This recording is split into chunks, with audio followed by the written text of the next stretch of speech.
Esse vídeo é exclusivo para meus queridos irmãos evangélicos. Tenha um pouco de paciência. Não dá para falar em 3 minutos. Assista tudo e depois tire as suas conclusões. Primeiro eu quero dizer para você que eu não cheguei agora.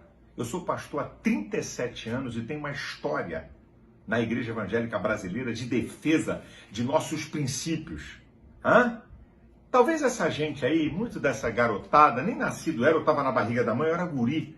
Não sabe que aqui no Brasil tentaram aprovar lei para botar pastor na cadeia por pregar o evangelho e combater o pecado. Eu fui um dos mais veementes. Me posicionei contra aborto, contra casamento gay. Eu sei o que isso me custou. Até hoje eu respondo o processo caluniado, difamado, ameaçado. Mas estamos aqui. Eu não cheguei ontem. Eu também não sou produto de rede social. Eu tenho uma história. Queria deixar isso aqui bem claro. Mas vamos às questões, que são muito interessantes sobre essa questão de que a verdade do Evangelho, segundo esses que estão deturpando o Evangelho, é uma mensagem de ódio. Porque a mensagem do Evangelho é amor, amor, amor, amor, love, love, love, love, é só love e só love. Estão muito enganados. Vamos lá. Eu também acredito e creio em 1 João capítulo 4. Uma mensagem linda sobre amar a Deus e amar os irmãos. Agora, temos que ser honesto. Quem ama 1 João capítulo 4 também tem que amar Hebreus 12:6, que diz que Deus corrige a quem ama e açoita a qualquer que recebe por filho. Porque amar significa cuidar, amar significa corrigir, amar significa disciplinar. Também tem que gostar de Romanos 12:9, o amor que seja não fingido, porque amor sem verdade é mentira. Amor que cobre tudo, que não questiona nada, não é amor. O amor não pode ser fingido, dizendo só coisa que agrada o outro e sabendo que o outro está errando. Essa também é uma outra verdade. Mas vamos à verdade do Evangelho. Vamos a Paulo. Olha, deixa eu dizer uma coisa, se Paulo e Jesus hoje falassem o que eu vou mostrar, eles iam ser escorraçados pelas redes sociais. Vamos a Paulo. Em Gálatas capítulo 1, versículo 10, ele diz: ou agrado a Deus, ou vou agradar aos homens. Se eu agrado aos homens, eu não sou digno de ser servo de Cristo. Depois, Paulo, em Gálatas capítulo 2, versículo 5, diz que eu não me sujeitei nem por uma hora para que a verdade do Evangelho permanecesse entre vós. Isso é, estavam tentando deturpar o Evangelho com ritos judaizantes. E depois, minha gente, o apóstolo Paulo, o homem que falou sobre o amor em 1 Coríntios 13, em Gálatas 2:11, ele questiona duramente Pedro. Diz que Paulo, ele questiona Pedro na cara, porque era repreensível, porque Pedro estava fazendo jogo de chapéu de 2 bicos entre rito judaizante, a graça e os gentios. Isso é Paulo. Agora eu vou para Jesus.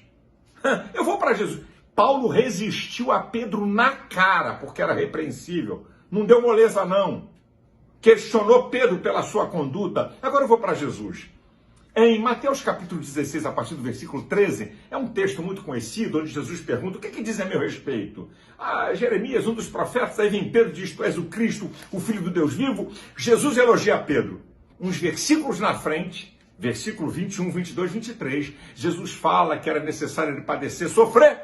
Pedro se levanta e diz: nós não vamos permitir isso. Sabe o que Jesus chamou Pedro? Jesus chamou Pedro de diabo. Para trás de mim, Satanás. Sabe por quê? Porque Pedro queria desviar Jesus do seu propósito e Jesus não abriu mão. Você já viu como é que Jesus chamou e falou com a elite religiosa que eram os fariseus? Chamou de hipócritas, artistas, mentirosos, sepulcros caiados, condutores cegos, serpentes, raça de víboras. Quem vai livrar vocês do inferno? As pessoas estão enganadas. Imagina Jesus hoje dizendo essas coisas e dizendo que Pedro era diabo. Imagina hoje. Ele não ama. E quem é que amou mais do que Jesus? Nos amou tanto que deu a sua vida por nós. Gente, essa conversa de que tudo, não tem problema não, nós tudo leva a Deus. Que conversa fiada é essa? Só quem leva a Deus é Cristo. Que papo é esse? Que conversa fiada é essa? O que nós estamos ensinando às gerações da igreja? Que conversa é essa? Que todo caminho leva a Deus? O que leva a Deus é obedecer princípios do reino. E Jesus, que é o único mediador entre Deus e o homem. Agora, sabe o que está acontecendo? Estão fazendo confusão entre gentileza e concordância. Tirar foto a gente pode tirar com qualquer um. Qual o problema? Com jogador, com padre, seja lá com quem quer. Uma coisa é ser gentil. Outra coisa é concordar com aquilo que Deus abomina. A idolatria. Sabe o que é abominação? Aquilo que Deus detesta. A verdade do evangelho não é um discurso de ódio. A verdade do evangelho é para confrontar o homem pecador. A verdade do evangelho é para confrontar a igreja, para ela não se perder e não sair do caminho e da trajetória que Deus tem para a igreja. A verdade do evangelho é que nos coloca no caminho certo. E a verdade do evangelho é que nos corrige. Gente, nós estamos vivendo um tempo muito perigoso. Não, todo mundo é igual. Então, para que ser cristão? Para que ser evangélico? Para que ir para a igreja? Olha o que estão ensinando as gerações futuras, gente. Isso é muito sério e muito grave. Eu estou vendo uma geração que vive de informação de rede social e com uma linguagem igual de ímpio e que não tem conhecimento da palavra nem profundidade e falando bobagem das coisas do ímpio. Não, todo mundo é amigo, tudo é bom. Não tem diferença. O quê? Há diferença entre o justo e o ímpio, o que serve a Deus e o que não serve, aquele que entregou sua vida a Cristo e o que não entregou. O mesmo Jesus que fala de amor é o mesmo Jesus que fala de condenação. O mesmo Jesus que fala de perdão é o mesmo Jesus que fala de juízo. Eu não vou abrir mão da verdade do evangelho. Não vou negociar com ninguém. Deus abençoe você, Deus abençoe a igreja de Cristo.